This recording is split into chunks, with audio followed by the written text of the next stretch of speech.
Smartphone yang main aman, ini yang kami rasakan setelah selesai menguji Samsung Galaxy S26 Ultra ini.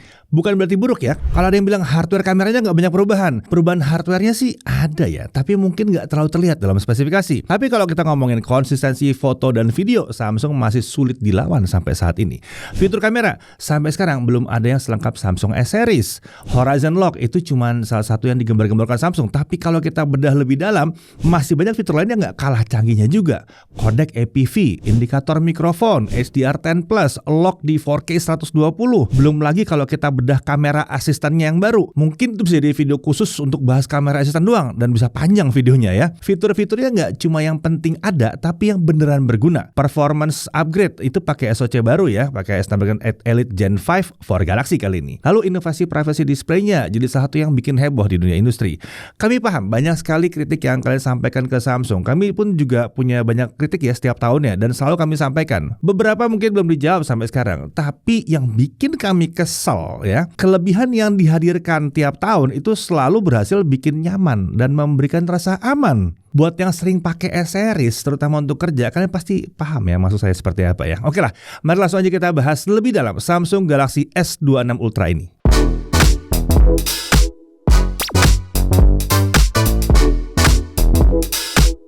Oke, kita udah buat preview S26 series saat peluncurannya di 26 Februari 2026 kemarin ya. Jadi soal spesifikasi, desainnya seperti apa yang baru, fitur-fitur AI barunya apa aja, info harga dan pre-order itu udah ada semua di sana. Kalau yang udah subscribe harusnya udah nonton. Kalau belum nonton mungkin belum subscribe, jadi tahu dong harus ngapain. Nah, dalam video kali ini kita akan langsung menceritakan pengalaman sekaligus menjawab beberapa pertanyaan umum terkait smartphone ini. Yang jelas baik dari konsumen awam sampai penggiat teknologi semua tahu kalau S26 Ultra ini adalah smartphone Samsung terbaik tahun 2026 untuk kategori flagship non-foldable. Tapi tentunya tidak ada yang sempurna. Kita akan mulai bahas dari paket penjualan dulu ya. Di dalamnya ada unit smartphone, ada kabel USB-C, dan ada SIM tray ejector serta paket dokumen. Jadi ini standar isi box Samsung kelas flagship ya. Nah kalau kalian ikut registrasi sebelum pre-order, harusnya akan dapat voucher aksesoris sebesar Rp500.000 yang bisa digunakan untuk beli charger atau beli case. Tapi umumnya yang udah beli Samsung seri flagship sih nggak pusing ya soal ginian ya. Cari charger official kalau mau pasti aman. Lalu ada charger third party itu banyak yang berkualitas ya. Udah banyak tersedia di pasaran juga. Bahkan sebagian besar sih udah punya charger yang mantap juga, biasanya begitu. Nah, untuk dari segi desain ini masih klasik Samsung S Series dengan perubahan signifikan di modul kameranya yang jadi mirip seperti Z Fold 7 tahun 2025. Apakah pergantian frame dari titanium ke aluminium itu terasa sebagai downgrade? Kami nggak merasa ini downgrade ya, karena dari penggunaan frame titanium sendiri kita nggak merasa ada dampak yang segitu besarnya. Kalau ternyata setelah 2 tahun pakai titanium, Samsung melihat bahwa ternyata aluminium tuh bisa lebih baik dalam buang panas. Menurut kami sih ya pilih yang lebih bagus saja gitu kan. Ya nggak tahu kalau kalian bagaimana, tapi nanti kita lihat ya hasilnya dalam pengujian selanjutnya ya. Nah dari segi bobot itu memang sedikit lebih ringan, tapi ya nggak signifikan sih, cuma sekitar 4 gram. Ini tidak signifikan dari S24 Ultra ke S25 Ultra yang bisa turun sekitar 15 gram. Ini berarti dari S24 Ultra ke sini hampir 20 gram turunnya ya. Nah kalau misalnya dipakai tanpa case, karena modul kamera seperti ini jelas akan goyang ya kalau dioperasikan di atas meja tanpa casing. Solusinya ya pakai casing aja, beres ya.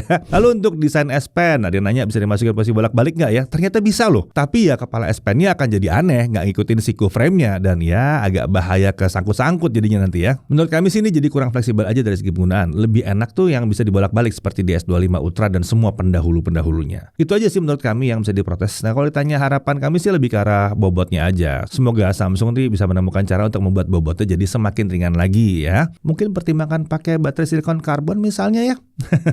Oke, dari sisi positif lainnya, dari desain yang nggak banyak berubah ini adalah mempermudah mungkin produsen casing ya. Sejauh ini apa ada dari kalian yang pakai S Series tanpa case? Coba deh, kita mau tahu apa ada dari kalian yang tidak suka pakai case. Tulis di kolom komentar ya. Untuk tim casing seperti kami, satu tim ini ya semuanya ya, faktor case third party ini nggak kalah penting ya. Opsi yang berlimpah di pasar akan membuat kita jadi nggak mudah bosan. Nah, flagship Android lain apa ada yang opsi case third party-nya sebanyak Samsung? ya bahkan first party aja nggak sebanyak Samsung biasanya ya. Oke, kalau itu bicara soal audio, terutama speaker stereonya, menurut kami ini sudah jadi contoh speaker yang sesuai harapan kami untuk sebuah smartphone flagship. Ini benchmarknya lah ya. Catatan pentingnya mungkin lebih untuk kalian yang pakai headphone atau IEM yang kabel gitu ya, karena sudah nggak ada headphone jack, sudah sejak lama nggak ada ya. Jadi kita butuh adapter Type-C itu 3,5 mm yang headphone jack itu, tapi tidak semua adapter itu akan disupport. Pastikan adapter kalian sudah pakai DAC di dalamnya. Oke, untuk layar ini 6,9 inci, panelnya Dynamic LTPO AMOLED 2X ya. Lalu resolusinya 3120x1440 pixel, refresh rate-nya adaptif dari 1 sampai 120 Hz, brightness-nya itu diklaim 2600 nits untuk peak brightness. Nah, kalau dari pengujian kami, maksimum brightness dalam kondisi di dalam ruangan itu ada di kisaran 440-an nits. Nah, di sini ada juga mode extra brightness yang bisa menaikkan kecerahannya jadi sekitar 690 nits dalam ruangan. Sementara kalau kita simulasi dalam kondisi outdoor di luar ruangan ya yang terang banget, ini bisa mencapai kisaran 1400 nits. Ini udah sangat terang untuk kebutuhan outdoor, itu nggak ada masalah di bawah matahari. Nah, itu biasanya kami mengujinya di full screen brightness. Nah, kalau kita coba pakai metode peak brightness yang cuman kotak putih kecil ini aja, kita bisa dapat kisaran 2500 nits. Ini sudah sangat mendekati klaim dari Samsung yang 2600 tadi. Nah, untuk mode warna layar itu ada dua seperti biasa, ada natural dan vivid. Ini sederhana sekali ya. Pakai yang natural untuk editing konten karena kalau gamutnya diarahkan ke 100% sRGB untuk gamut coverage dan volumenya. Dan kalau mau nonton film atau main game itu bisa pakai vivid. Warnanya akan lebih gonjreng dan kalau gamutnya tuh ya jelas mendekati 100% DCI-P3. Seperti biasa di flagship Samsung, mode vivid itu ada levelnya, dari level 1 sampai level 3. Nah, kalau mau super gonjreng, nah bisa pakai level 3. Nah, ini diarahkan ke 100% DCI-P3 ya. Nah, untuk fitur always on display tentunya ada di sini dan ini beneran bisa diatur selalu menyala. Di layar juga ada 3D ultrasonic fingerprint scanner. Untuk bezel layar ini udah tipis, udah simetris ya, udah sebagaimana mestinya flagship zaman sekarang lah. Oke, sekarang kita bahas soal privacy display. Menurut kami ini inovasi hardware yang luar biasa. Ini sangat berguna dan ini pertama kali ada di sebuah mobile device ya. Tapi ada beberapa hal yang perlu kita pelajari di sini. Di sini tuh ada dua mode privacy display. Ada yang mode biasa dan ada yang mode max-nya gitu ya. Di mode biasa menurut kami di angle tertentu isi konten tuh masih bisa kelihatan, tapi teks tetap sulit dibaca sih sebetulnya ya. Nah, di mode max ini bener-bener udah susah dibaca dari samping nih. Tapi di mode max ini layarnya jadi kontrasnya tuh turun ya. Jadi kurang nyaman aja biasanya. Kecerahan layar juga menurun kalau kita pakai privacy display secara umum. Di mode biasa dengan setting indoor, privacy display itu turun dari sekitar 440 nits jadi sekitar 317 nits. Sementara untuk mode privacy yang max itu turun dari 440 nits jadi 308 nits. Lalu untuk simulasi outdoor, privacy display itu membuatnya turun dari 1400-an jadi 730-an nits. Nah, untuk simulasi outdoor, privacy display max itu dari 1400-an jadi turun ke 722 nits. Nah, kita iseng pakai kamera smartphone yang ada fitur mikroskopnya. Terlihat ya ketika privacy display-nya nyala, pixel itu dimatikan sebagian. Yang dimatikan ini adalah pixel yang sudut proyeksinya itu melebar ya. Nah, kita bisa mengatur privacy display per aplikasi nih atau mau aktif di bagian notifikasinya juga bisa. Karena bisa menurunkan kualitas tampilan, menurut kami lebih pas pakai di aplikasi tertentu yang butuh dirahasiakan. Aplikasi banking atau chat misalnya ya. Ini nggak cocok untuk editing video dan foto. Ya, pada akhirnya baru pertama kali ya ada yang pakai privacy display seperti ini dan tentunya masih banyak ruang untuk pengembangan. Tapi harus dihargai karena harus ada yang mulai dulu sebelum teknologi ini bisa terjangkau ke semua kalangan. Yang jelas, apa yang diperoleh dari privacy display ini tidak bisa disamakan dengan pasang tempered glass anti-spy. Itu beda banget, terutama dari si fleksibilitas penggunaannya. Dan kalau privacy display-nya nggak dipakai, ya dia jadi sama aja seperti HP sebelumnya kayak S25 Ultra sebetulnya. Oke, sekarang kita bahas kamera.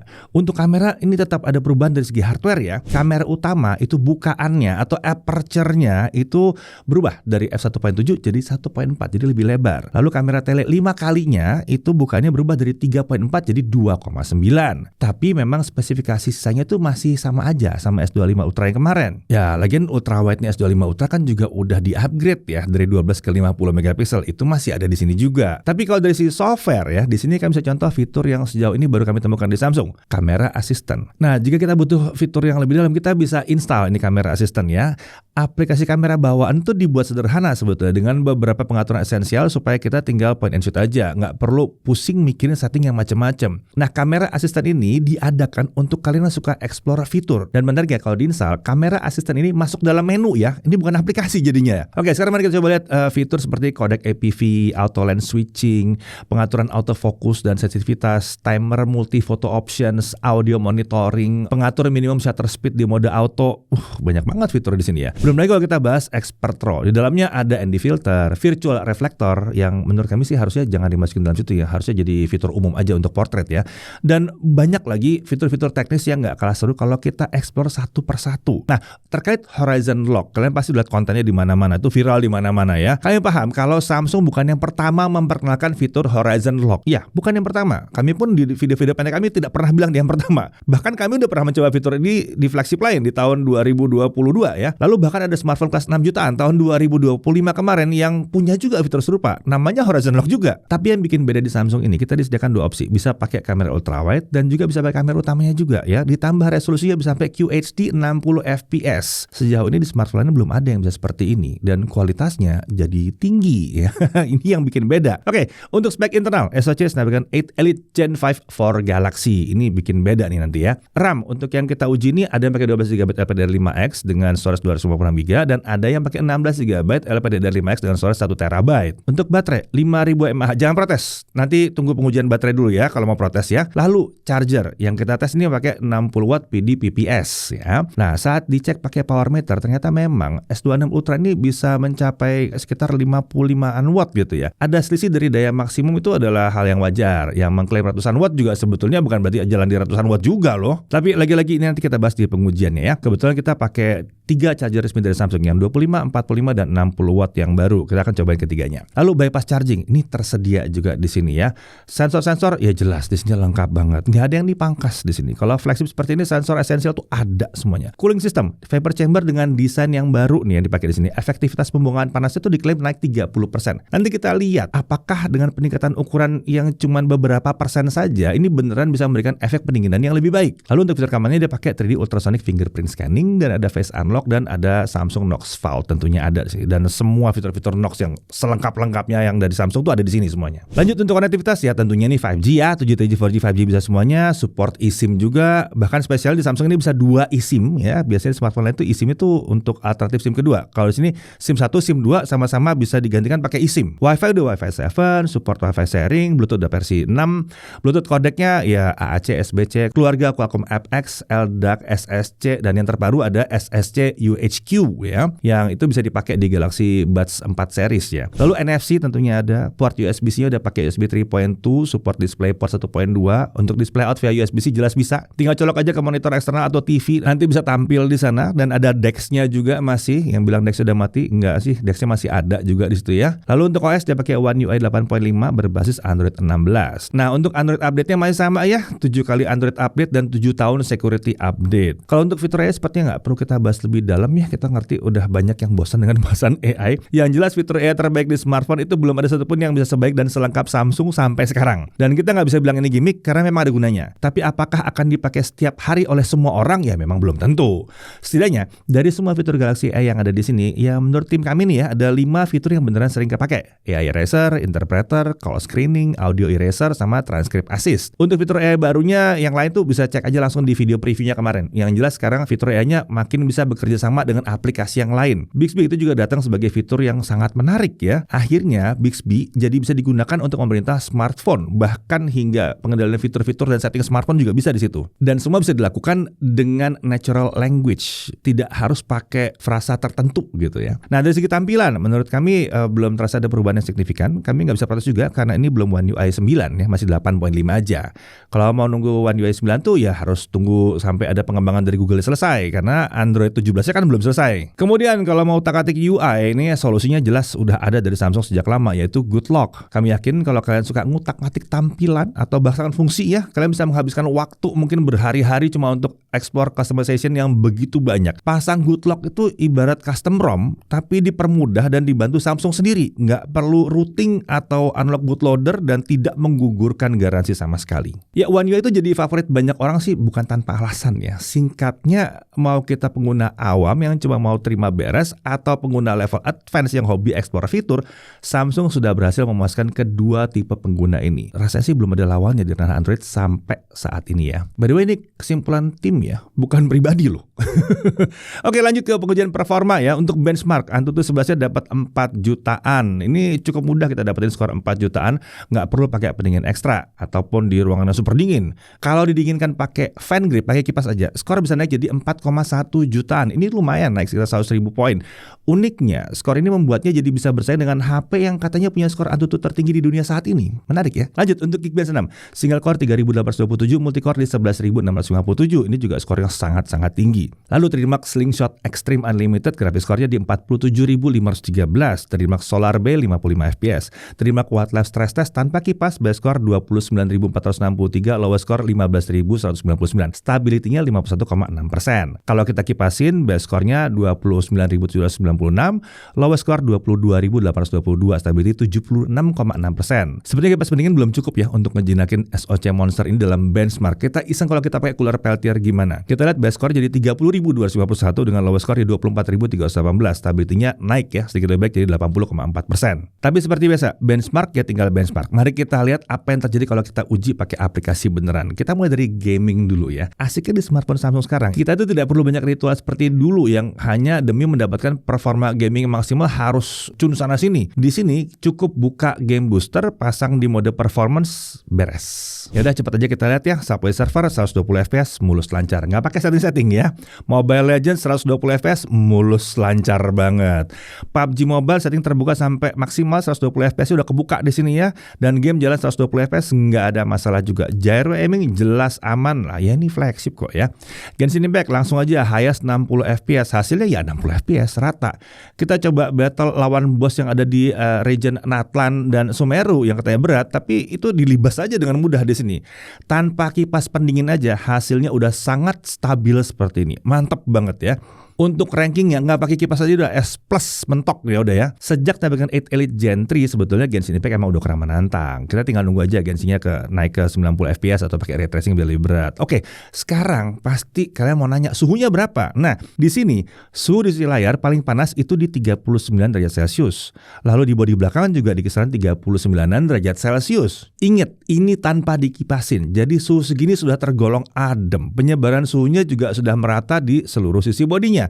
Sepertinya vapor chamber baru ya dengan frame aluminium itu memang berpengaruh sekali. Lanjut untuk Wuthering Waves, setting grafis quality di high. Semua setting rata kanan, frame rate 60 fps. Kita pakai setting mentok kanan aja ya. Frame rate rata-rata jadi 58 fps. Fluktuasinya 56 ke 60 fps. Ini udah sangat lancar. Suhu layar pasti lebih tinggi dari Genshin ya, tapi ini cuma nyampe 42 derajat Celcius dan bodi belakangan juga cuma nyampe 43 derajat Celcius. Nah, suhu segini menurut kami masih dalam batas aman. Tangan kita baru terganggu biasanya kalau suhu tuh udah sampai 45 atau bahkan sampai 50 derajat Celcius dan sering terjadi kalau kita main Wuthering Waves. Jadi meskipun ini bukan HP gaming, performanya sangat kencang dan sangat stabil. Uniknya, fitur-fitur esensial gaming juga ada di sini. Bypass charging ada, sistem monitoring ada, mode performance ada, mematikan tombol navigasi juga bisa ya, supaya saat lagi swipe dan muncul tombol navigasi itu aman, nggak sengaja pencet. Intinya fitur-fitur yang ada di Game Booster ini ditujukan untuk meningkatkan kenyamanan bermain. Makin kesini kami lihat bahwa One UI bahkan semakin matang untuk sektor gaming juga. Oke, sekarang kita lanjut ke pengujian kameranya. Ya, kali ini saya sedang menguji kemampuan mikrofon dari Samsung Galaxy S26 Ultra ya. Ini saya tidak pakai mikrofon eksternal, jadi kalau misalnya sehari-hari kita menggunakan smartphone ini untuk merekam video, hasil mikrofonnya kurang lebih seperti ini. Dari segi kualitas mikrofon sih sudah jadi standar flagship masa kini ya. Satu-satunya fitur yang masih belum ada di smartphone lain adalah notifikasi sumber mikrofon. Ini hal sepele loh. Pas kita pakai mikrofon eksternal, ada notifikasinya seperti ini. Ini bikin kita lebih yakin sumber suaranya diambil dari mikrofon mana. Kita lanjut basic test dulu untuk kamera selfie-nya. Kalau di kondisi ideal sih nggak ada komplain dari kami sih. Detailnya mantep dengan warna cenderung mendekati warna aslinya. Dari segi dynamic range juga sudah mantep. Di situasi ekstrim seperti ini, area gelap bisa diekspos dengan baik. Area highlight juga bisa terekspos dengan cukup baik. Memang sih kalau diperhatikan masih ada beberapa bagian yang sedikit overexpose. Tapi untuk standar kamera flagship ini udah bagus kok. Kita memang belum bisa bandingkan dengan kamera belakangnya ya. Soalnya beda kelas sensornya. Dari segi stabilizer udah mantep. Di 4K 60 fps sekalipun stabilizernya mulus dan rapi. Kita ke kamera utamanya. Kalau kamera utamanya ya udahlah ya, udah kualitas flagship di sini. Malah yang bikin saya salah fokus adalah bokeh naturalnya. Ini nggak pakai bokeh video ya. Bokeh naturalnya cukup terasa di sini. Mungkin karena aperturnya yang naik menjadi f1.4 kali ya. Dari segi dynamic range juga aman, area gelap terang dapat diekspos dengan baik. Konsistensinya juga baik di sini. Bahkan sampai 8K 30 fps sekalipun dynamic range-nya mirip-mirip aja. Nggak menurun atau HDR processing-nya jadi nggak jalan. Nggak banyak SKB lah intinya. Sebetulnya dynamic range videonya masih bisa dibuat lebih luas lagi nih. Kalau kita pakai fitur HDR10 Plus-nya, bisa kita lihat di kondisi se-ekstrim ini, area highlight-nya bisa dapat semua cuy. Gila sih ini. Tapi fitur ini ada SKB-nya kalau kita mau pakai untuk editing di perangkat lain. Namanya standar HDR10 Plus, kita mesti punya PC dengan spesifikasi yang mendukung ya. Termasuk monitornya, software media player-nya, sampai ke editing software-nya. Itu semua harus mendukung. Kalau misalnya nih, editing software-nya nggak mendukung, bisa jadi warnanya tidak terproses dengan benar. Kalau cuma di smartphone-nya sendiri sih nggak ada masalah. Dari segi stabilizer, kamera utamanya udah bagus. Di 4K 60fps, stabilizernya bekerja dengan baik dan rapi. Kita juga sudah coba di 8K 30fps dan stabilizernya bekerja dengan baik. Ini masih pakai stabilizer default aja loh. Kita belum ngomongin super steady horizon lock, segala macamnya itu belum. Itu nanti kita bahas di fitur ekstra. Ini kita basic test dulu, point and shoot aja. Berikutnya kita cek kamera ultrawide-nya. Untuk kamera ultrawide bisa kami bilang saat video ini dibuat, ini kamera ultrawide-nya adalah yang terbaik di ranah Android. Bukan cuma dari segi kualitas gambar, tapi dari sudut pandangnya yang beneran ultrawide. Lebar banget sudut pandangnya ini. Dari segi dynamic range aman, kemampuannya masih mendekati kamera utamanya. Bahkan yang gilanya lagi, ultrawide-nya ini juga bisa 8K 30fps dengan kualitas gambar yang konsisten juga. Ultrawide 8K cuy. Kayaknya nggak banyak ya yang bisa. Kalaupun bisa, apa bisa seoptimal ini? 8K ultrawide. Dari segi stabilizer juga udah oke banget, videonya stabil dan rapi juga. Kita juga sudah coba tes stabilizernya di resolusi 8K dan hasilnya juga aman ya. Sekarang kita ke kamera telefoto 3 kalinya. Meskipun kita sering komplain tele 3 kalinya ganti sensor dong Samsung, tapi di kondisi ideal seperti ini, kualitasnya sih masih oke sebenarnya. Nggak bisa dibilang jelek juga. Dari segi dynamic range juga udah oke. Area terang bisa diekspos dengan cukup baik, tapi sedikit berharap aja area gelapnya bisa lebih diangkat lagi. Tentunya kita bisa manual exposure biar wajah lebih terang, tapi di basic test ini kita fokus pengalaman point and shoot. Dari segi stabilizer, wajar ya kalau kamera ini tuh belum sestabil kamera utama atau ultrawide-nya. Kalau diperhatikan banget sih, jitternya masih bisa terlihat. Tapi ini masih kategori yang oke untuk sebuah kamera telefoto 3 kali zoom. Nah, kalau kamera tele 5 kalinya ini, langsung terasa ya, beda kelas sensornya. Sekarang bokeh naturalnya mantep meskipun tanpa fitur bokeh video. Dari segi dynamic range, terlihat lebih baik di kamera tele 5 kalinya ini. Exposure-nya tuh terlihat lebih merata, baik sisi gelap maupun terangnya. Ya, kalau mau nitpick banget sih, area wajah harusnya mungkin bisa diangkat sedikit lagi ya. Nah, yang luar biasanya, kamera tele 5 kalinya ini bisa 8K 30fps juga. Dynamic range-nya juga konsisten oke, bikin pengalaman pakainya tuh nggak banyak SKB-nya. Flagship tuh kayak begini mestinya. Kalau dipikir-pikir, kayaknya baru Samsung aja ya yang telenya bisa 8K 30fps. Iya gak sih? Dari segi stabilizer, lagi-lagi nih kamera tele, ekspektasinya disesuaikan ya. Wajar kalau level kestabilannya tuh belum sebaik kamera utama atau kamera ultrawide-nya. Ini masih wajar banget. Berikutnya kita cek pengalaman multi kameranya. Dari segi kemulusan antar kameranya, ini sudah tergolong smooth, meskipun belum bisa kami bilang yang paling smooth juga sih. Efek jedaknya itu masih bisa terlihat. Belum banyak juga sih yang bisa menghilangkan efek ini masih wajar sebetulnya. Dari segi konsistensi warna juga udah oke. Warna bisa dijaga semirip mungkin saat pindah kamera. Nah, kita juga iseng nih, dengan slider zoom Samsung yang tergolong smooth ini, kita juga bisa loh bikin efek dolly zoom seperti ini. Lucu juga ya. Berikutnya kita bahas video low light-nya. Kita bahas kamera selfie-nya dulu. Untuk kamera selfie-nya masih bisa dipakai selama kita merekamnya di 30fps. Noise-nya sih masih lumayan bersih sebetulnya, cuman kualitas gambarnya memang udah menurun aja. Di 4K 60fps sudah terlalu gelap, jadi belum pas lah untuk kondisi low light seperti ini. Ya, sudah waktunya upgrade sensor gak sih Samsung? Mungkin kita dengar aneh, tapi 40 megapiksel di S21 Ultra dan S22 Ultra itu lebih oke loh kemampuan low light-nya. Oke, berikutnya kita cek stabilizernya dulu deh. Saat merekam di 30fps, jitternya masih kelihatan di sini ya. Nah, saat kita coba di 4K 60fps, jitternya lebih minim nih di sini. Tapi memang gambar sudah terlalu gelap. Kita ke kamera utamanya sekarang. Kalau kamera utamanya sih aman ya. Videonya masih detail dengan noise yang minim. Menariknya, meski kita setel ke 4K 60fps, videonya masih cukup terang, dan ini kualitas sensornya sangat menentukan kalau di situasi seperti ini. Stabilizer videonya juga bekerja dengan baik di low light, jitternya ada tapi tergolong sangat minim. Ini sudah tergolong standar video low light yang kami harapkan untuk kelas flagship. Menariknya, di 4K 60fps, videonya bisa lebih rapi lagi. Sulit melihat jitternya kalau nggak nitpick banget ini. Kita juga iseng ngetes di 8K low light, stabilizernya aman ya, jitternya ada sih, cuman minim di sini. Tapi memang overall gambarnya cenderung lebih gelap sedikit. Menurut kami 4K 60fps-nya masih bisa lebih terang. Berikutnya kita cek kamera ultrawide-nya. Nah, hebatnya ultrawide-nya nih, ini masih bisa diandalkan banget saat low light. 4K 30fps-nya masih bisa mempertahankan detail, noise-nya juga tergolong bersih, bahkan di 4K 60fps masih bisa terang videonya. Gokil ini. Nggak banyak loh yang bisa seperti ini. Tapi memang, entah kenapa, di 8K ini entah kenapa gambarnya tuh lebih gelap dengan warna yang sedikit lebih redup. Kemungkinan sih memang limitasi sensor kali ya. Idealnya masih di 4K untuk kondisi low light seperti ini. Berikutnya kita cek kamera telefoto 3 kalinya. Untuk video kamera telenya yang ini sih udah terlalu gelap ya untuk low light, apalagi di 60 fps. Ya udahlah kalau kamera yang ini ya. Yuk Samsung bisa yuk ganti sensor untuk kamera tele 3 kalinya ini. Belang di sini doang nih kualitasnya. Berikutnya kita cek kamera telefoto 5 kalinya. Untuk video kamera telenya yang ini lebih bersih ya gambarnya dengan detail yang masih bisa dipertahankan. Jelas lebih baik dari tele 3 kalinya tadi. Tapi, entah kenapa nih, kami menemukan saat kita rekam di 4K 60 fps, gambarnya jadi kehijauan seperti ini. Warnanya malah lebih akurat di tele 3 kalinya sih, di 60 fps ya spesifik ya. Semoga cuma bug software aja ini ya, soalnya di 30 fps aman kok. Berikutnya kita bahas fotografinya. Kalau urusan foto ya, ini overall masih bisa ketolong processing software lah. Jadi pengalaman fotonya kami nggak nemu masalah, mau low light sekalipun tuh aman. Upgrade yang kami nantikan itu lebih ke telemakro sih. Samsung kamera telenya ini belum telemakro. Jadi untuk foto objek jarak dekat, itu tuh belum bisa yang deket-deket banget. Pesaing-pesaingnya pada unggul di telemakro soalnya. Sisanya ya aman-aman aja sih hasil fotonya.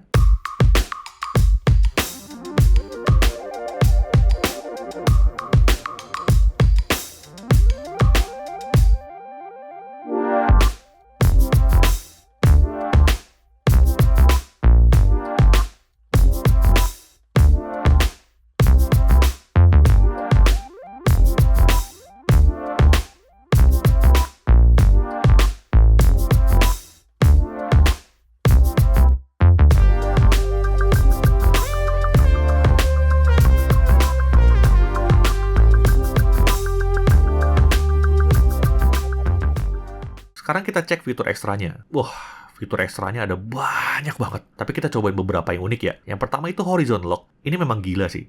Meskipun kita putar-putar seperti ini HP-nya, hasilnya tetap bisa stabil dan horizonnya dikunci seperti ini. Horizon lock memang bukan Samsung yang pertama ya. Tapi bisa dibilang Samsung yang menyempurnakan. Hebatnya lagi, fitur ini bisa untuk kamera ultrawide dan kamera utamanya juga. Resolusinya juga bisa sampai QHD 60 fps, bukan Full HD 30 fps doang. Lalu mengenai kodek APV, ini kita mau kasih lihat di sini bedanya sejauh apa. Dari segi visual, apa kalian bisa lihat bedanya? Kalau menurut kami sih saat lihat langsung filenya itu kelihatan kok bedanya. Tapi agak susah juga ngasih lihat di sini karena ujung-ujungnya kena kompresi YouTube juga. Ini ada yang harus kita pelajari sih sebetulnya. Namanya kodek baru, belum semua software support ya. Bahkan untuk playback aja belum tentu bisa di PC. Untuk editor, Premiere dan CapCut belum support, dan untuk video ini kami olah terpisah dengan DaVinci sih. Kodek APV ini sepertinya lebih pas untuk pro user ya. Ya, biar ProRes ada saingannya aja mungkin ya. Dan yang perlu diperhatikan juga dari segi file size-nya, itu juga luar biasa besar ya. 20 detik merekam 4K 60 fps, itu bisa makan sekitar 3,6 GB.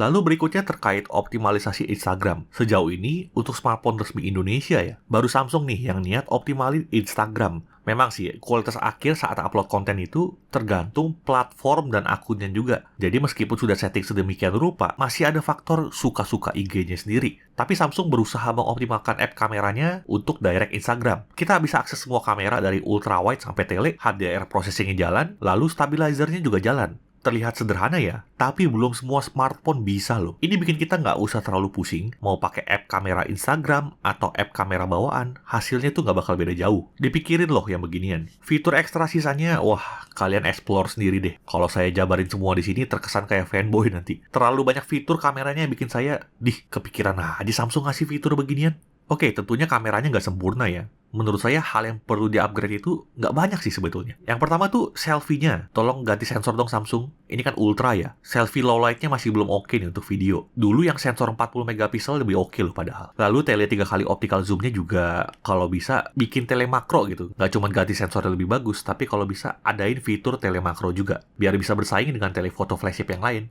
Lalu tele 5 kalinya entah kenapa agak kehijauan di mode 60 fps spesifik di kondisi low light. Warnanya malah lebih benar di 3 kali. Ini udah nitpick banget sih sebetulnya. Solusinya sederhana, pakai aja 30 fps di kondisi low light. Ya, kalau Samsung bisa perbaiki ini via software, would be nice sih. Udah itu aja padahal. Saya yakin banget sih, Samsung tuh di pusatnya udah tahu apa aja sih yang mesti di-upgrade secara hardware. Tapi masih nahan-nahan nih kelihatannya. Dari segi kelebihannya ya, fitur ekstranya luar biasa banyak, bahkan belum ada yang lain sampai saat ini. Konsistensi foto dan videonya juga masih yang terbaik sampai saat ini. Software experience-nya juga masih yang terbaik menurut kami sampai video ini dibuat. Mau kita itu pengguna awam yang tinggal point and shoot, atau kita pro user yang mau pakai kameranya untuk konten serius buat nyari duit nih. Ya cocok pakai smartphone ini. Nggak heran lah kalau ini masih jadi opsi paling aman untuk konten kreator. Sekian pengujiannya kamera Samsung Galaxy S26 Ultra. Kita lanjut lagi ke pembahasan berikutnya. Ya, sekarang kita masuk ke pengujian daya tahan baterainya. Sedikit catatan aja ya. Pada saat pengujian kita pakai dua unit yang berbeda. Ada unit yang 256 GB dan ada unit 1 tera ya. Dan nanti kita akan juga uji untuk pakai privacy display seperti apa. Nah, pengujian untuk YouTube local video playback kami gunakan unit yang 256 GB karena itu yang pertama kali kami dapatkan. Dan hasilnya adalah 27 jam 16 menit. Ini terpaut sedikit dibandingkan hasil pengujian S25 Ultra tahun 2025 yang ada di kisaran 28 jam. Nah, setelah pengujian ini kita beralih ke unit yang 1 TB. Untuk YouTube streaming 1080p selama 1 jam baterai berkurang hanya 5% saja. Untuk YouTube streaming 1080p 1 jam dengan privacy display dihidupkan, baterai berkurang sama sekitar 5% juga. Di sini terkesan tidak ada beda antara pakai privacy display dan tidak pakai privacy display. Lalu kalau untuk Genshin Impact 30 menit highest 60 fps baterai berkurang 11%. Di sini kita nggak tes pakai privacy display ya main game masa pakai privacy display. Nah, untuk TikTok swipe selama 1 jam baterai berkurang 10%. Nah, di sini lucu nih, kalau kita pakai privacy display baterai berkurang hanya 8%. Nah, di sini pakai privacy display jadi sedikit lebih irit. Oke, overall kita lihat di mode normal untuk sebuah smartphone dengan baterai yang kapasitasnya hanya 5000 mAh ya kan, banyak yang bilang cuma 5000 mAh nggak upgrade gitu ya. Daya tahannya ternyata masih bersaing dengan smartphone flagship lain yang bahkan kapasitasnya ada di kisaran 6000-an mAh dan bahkan bisa ngelawan beberapa HP mid-range yang kapasitasnya 7000-an mAh. Jadi jangan terlalu fokus pada angka mAh-nya terus ya, fokus pada daya tahannya seperti apa harusnya. Oh ya, kalau mau second opinion mengenai pengujian baterai kami itu lihat ya, Mr. Who's the Boss udah bikin adu baterai dengan cara mereka sendiri. Hasilnya S26 Ultra ini bisa mengalahkan HP-HP flagship lain yang baterainya 6000-an mAh. Oke, sekarang kita lanjut pengujian chargingnya. Kita pakai 3 charger di sini untuk tahu hasilnya seperti apa. Pertama kita pakai charger Samsung yang 25 watt. Untuk mencapai 50% butuh waktu 27 menit, untuk mencapai dari 0 ke 100% butuh waktu 1 jam 6 menit. Ini tipikal Samsung banget ya. Samsung dengan 25 watt itu ya ada di 1 jam lebih biasanya. Ini bagus 1 jam 6 menit. Lalu kita pakai charger Samsung 45 watt. Ini pakai kabelnya sendiri karena memang ada paketan kabelnya. Dari 0 sampai 50% butuh waktu 20 menit, sekitar 20 menit. Lalu untuk dari 0 sampai penuh butuh waktu sekitar 53 menit. Ini kencang sih ya. Lalu kita coba pakai charger baru yang Samsung 60 watt. 0 sampai 50% itu butuh waktu 16 menit, 0 sampai penuh itu butuh waktu sekitar 51 menit. Dan sekarang mari kita lihat kalau pengisian daya selama 30 menit itu keisinya berapa. Nah, kalau kita pakai charger 25 watt, 30 menitnya itu mencapai 54%. Charger 45 watt, 30 menitnya itu mencapai 73%. Charger 60 watt, setengah jam atau 30 menitnya itu mencapai 80%. Tapi kalau kita lihat pengisian daya dalam 30 menit pertama, terlihat bahwa charger 60 watt ini lumayan kencang ya. Bahkan ini lebih kencang dari janji Samsung. Ya katanya kan 30 menit 75% ya. Dan ini bisa lebih kencang atau sama dibandingkan HP lain yang chargernya itu 80 sampai 90 watt. Oke, sekarang kita juga menguji kecocokan kabel. Apakah kabel bawaan dari dalam box itu support 60 watt? Ternyata kabel dalam paket S26 Ultra yang 1 TB kami itu sudah support. Saat kami cek pakai charger 60 watt, dia bisa jalan super fast charging 3.0. Oke, untuk harganya gimana? Ya, yang 12256 itu 24.499.000. Ini naik sekitar 1,5 juta dibandingkan S25 Ultra saat di launching. Lalu 12512 itu 27.499.000, naik sekitar 2,5 juta dibandingkan S25 Ultra dulu waktu launching. 16 GB 1 tera itu 31.999.000, ini naik sekitar 3 juta dibandingkan pada saat S25 Ultra launching. Nah, value terbaik Samsung S series menurut kami adalah pada masa pre-order sebetulnya. Harusnya saat video ini tayang mungkin masih masuk masa pre-order, tapi udah ujung-ujung akhir gitu ya. Untuk yang ikut pre-order, free upgrade storage-nya tuh akan sangat bernilai sekali. Nah, kalau udah lewat pre-order, semoga ada program promo-promo menarik lainnya. Oke, langsung aja kita masuk dalam hal yang perlu diperhatikan. Pertama, S Pen itu tidak ada Bluetooth. Ya, kami paham bahwa sebagian dari kalian tuh masih kecewa ya. Ini berawal dari S25 Ultra nih. Solusinya sih sebetulnya gampang ya. Kita bisa pakai gesture atau pakai trigger dari perangkat wearable Samsung yang lain. Nah, fitur ini sebetulnya tidak digunakan lagi karena katanya penggunaannya tuh sangat sedikit menurut Samsung. Tapi sebetulnya ini terbukti dari penjualan S25 Ultra yang tetap tinggi walaupun fitur ini ditiadakan. Nah, kalau soal isu lightsaber ya, pasti kalian minta itu dibahas ya. Berdasarkan pantauan kami, sudah banyak yang mengatakan bahwa seri-seri sejak S24 Ultra itu sudah sangat minim mengalami masalah ini. Kami sendiri masih pakai S22 Ultra, S23 Ultra, S24 Ultra, dan S25 Ultra sebagai daily driver dan alhamdulillah masih aman semua ya. Kemudian tentunya kami juga ada protes dan harapan terkait kameranya. Menurut kami, kamera tele 3 kali optical zoom dan kamera selfie-nya itu sudah saatnya upgrade sensor. Bukan berarti hasilnya buruk ya. Ya buktinya tiap kali untuk video pendek kita sering pakai kamera selfie-nya. Tapi udah kelamaan nggak di-upgrade aja. bisa kali Samsung di-upgrade ya. Lalu ya tadi seperti dibahas, harganya naik signifikan dibandingkan S25 Ultra saat launching. Tapi ini efek kenaikan harga RAM dan storage. Brand yang lain juga pada naik harga HP barunya kan. Kemudian paket penjualannya minim. Jadi ya memang harus pinter-pinter memanfaatkan promo seperti purchase with purchase untuk memperoleh aksesoris gratisnya. Nah dari sisi kelebihannya, oke, yang pertama mungkin One UI. Mau bagaimanapun kalian nyinyir soal Samsung, kenyamanan One UI ini merupakan hal yang nggak bisa dianggap remeh. Kalian bahkan merasakan bahwa terkesan semua karyawan Samsung itu pakai HP Samsung masing-masing gitu ya. Jadi begitu banyak detail kecil-kecil yang masuk akal dari segi pengalaman pakainya, mau itu gaming, kerja, ngonten, terasa sekali tuh banyak yang dipikirin dan dimasukin di sini. Lalu emangnya ada brand lain yang karyawannya pada nggak pakai HP brandnya sendiri? Ada loh. Misalnya nih ya, Oke, lanjut lagi. Privacy display. Wah, ini sih mantap sih. Ini inovasi level hardware. Bahkan banyak orang yang bilang mau upgrade dari S25 Ultra ke S26 Ultra cuman karena ini doang ya. Kemudian S Pen ini masih ya Samsung lah yang pakai S Pen. Jadi mau yang terbiasa dengan menulis-nulis tuh ya pasti nyarinya di Samsung. Dan yang baru ya S26 Ultra tentunya. Lalu optimalisasi sosial media. Instagram di sini tuh mulus lancar ya. Kemudian tersedianya kamera asisten dan good lock.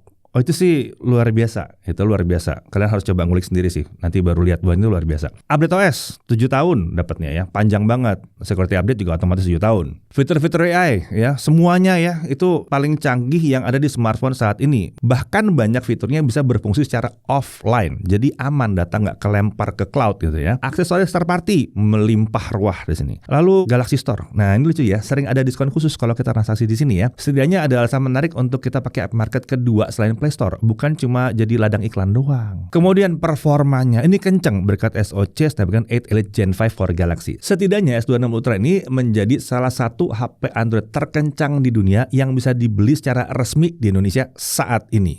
Lalu suhu kerjanya juga sangat optimal, nggak panas berlebih, performanya juga stabil, daya tahan baterainya juga awet dan bisa bersaing dengan yang baterainya lebih besar. Jadi kami nggak bisa komplain soal kapasitasnya ya. Lalu opsi RAM dan storage juga sangat besar. Ya nggak sampai 2 tera tapi udah ada yang 1 tera loh di sini. Lalu desainnya itu premium, layarnya AMOLED 120 Hz, 3D ultrasonic fingerprint scanner, chargingnya udah jadi kencang sekarang ya. Bahkan sebelumnya 45 nya udah kencang ya. Lalu udah support wireless charging yang baru yang 25 watt ya, dan support bypass charging juga, IP rating udah IP68, speaker stereo juga udah mantap, support sampai 2 eSIM, pakai port USB-C 3.2 ya. Jadi DeX bisa dipakai ya untuk kita pakai layar besar gitu ya. Konektivitasnya sudah terkini semua juga ya. Jadi pertanyaannya, smartphone ini cocok buat siapa? Sesuai dengan kami bahas di awal, ini adalah smartphone yang aman untuk direkomendasikan ke siapapun yang cari smartphone flagship, apalagi untuk menunjang produktivitas, bukan cuma hiburan atau main game doang. Baterai nggak pakai silikon karbon, mungkin karena baterai yang sudah biasa dipakai itu terbukti aman. Kan nggak lucu ya kalau ganti baterai terus tiba-tiba dar lagi.